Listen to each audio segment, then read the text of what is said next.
Let's have a little fun.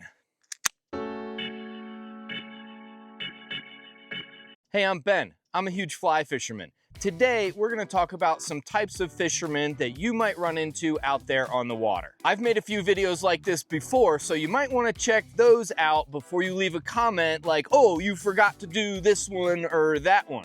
I didn't forget, I either already did it or I left it out on purpose just to make you mad, and it worked. Before we get to the first stereotype, I want to briefly tell you that you can use code HUGE at riversmith.com and save 10% on rocket launchers, waterproof doohickey bags, and luggage type stuff for smuggling fishing gear. Riversmith.com, code HUGE, 10% off. Okay, let us begin.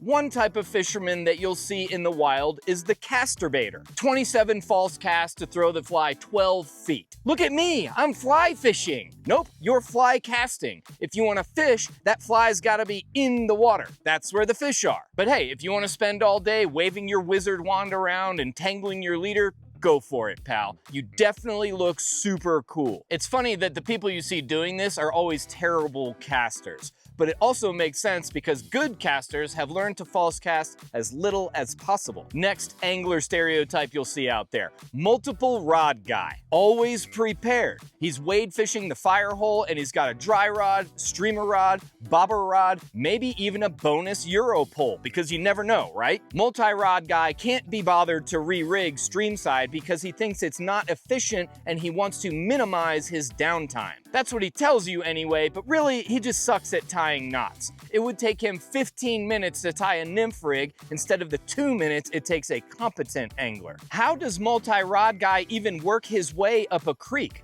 Slowly and painfully, that's how. Hey, will you wait for me? I gotta go back and get my other rods. If multiple rod guy is annoying you, it's pretty easy to ditch him. Just walk through some thick woods or bushes. He will not keep up. Special mention here for anglers wading flats. This is an approved method, but you can only carry one extra rod. Any more than that, and Sims will have to design some kind of rod quiver that costs $500 and breaks in the first 5 minutes. Warranty? Haha.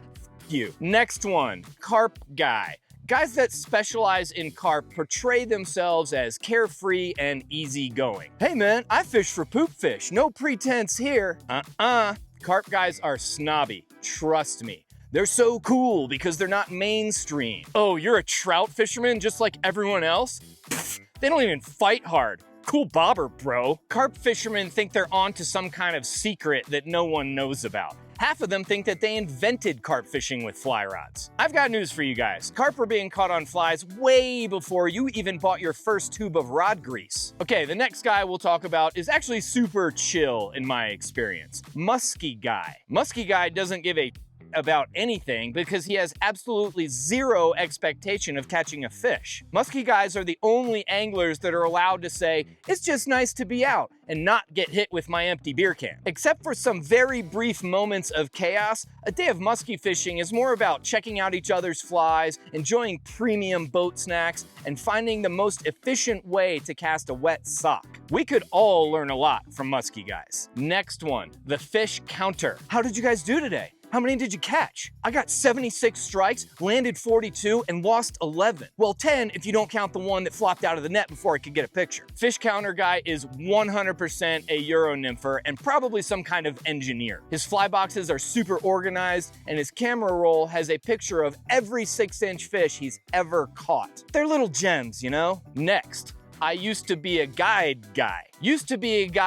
Spent one summer after college guiding in either Alaska or Colorado. He never had any intention of doing it for a living, but now he works it into any conversation he possibly can. I used to be a guide. No one cares, dude. Unless you're gonna tie my knots for me, I do not care. Used to guide guy is like the guy that peaked in high school, always reliving the big game because his life sucks now. Sadly, after he moves back to Houston or Atlanta, used to guide guy often becomes I fish once a year guy, and you're more likely to find him not on the water, but on a golf course where he's telling Chaz and Jaden all about that one summer in Alaska 20 years ago. Next angler you'll see on the water, the fake fly fisherman. Fake fly fisherman has nice gear, $1,000 fly rod for sure, decent caster, knows how to hold a fish for a photo, but the fake fly fisher is a fair weather fly fisher. Little bit of wind, maybe some dirty water, they're reaching under the gunnel for a Shimano and some gulp minnows. Fake fly fisher only uses a fly rod when it's convenient for them. The dedication to the craft isn't there, but the crab in the live well is. If you're looking for a fake fly fisher, I'd start with Florida. They're thick down there. Okay, last one. We're gonna finish strong. The YouTuber. Everyone do it with me now. Let's roll our eyes together because we can all agree we hate this guy. YouTubers are pretty easy to spot from far away because they look like a Teletubby with the GoPro on their head. When YouTube guy gets in your boat, be prepared for a whole lot of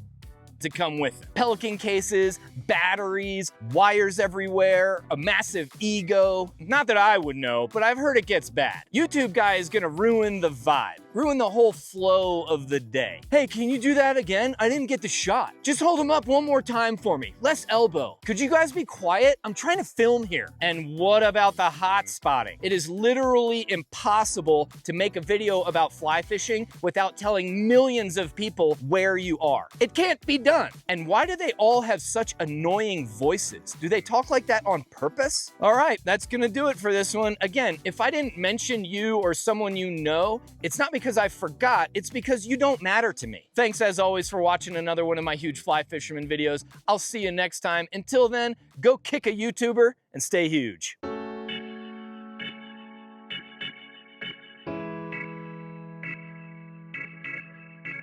Here's a bonus one for you. The fish namer. Have you seen this? Dudes that like to name their fish? What are you, 5 years old? So childish.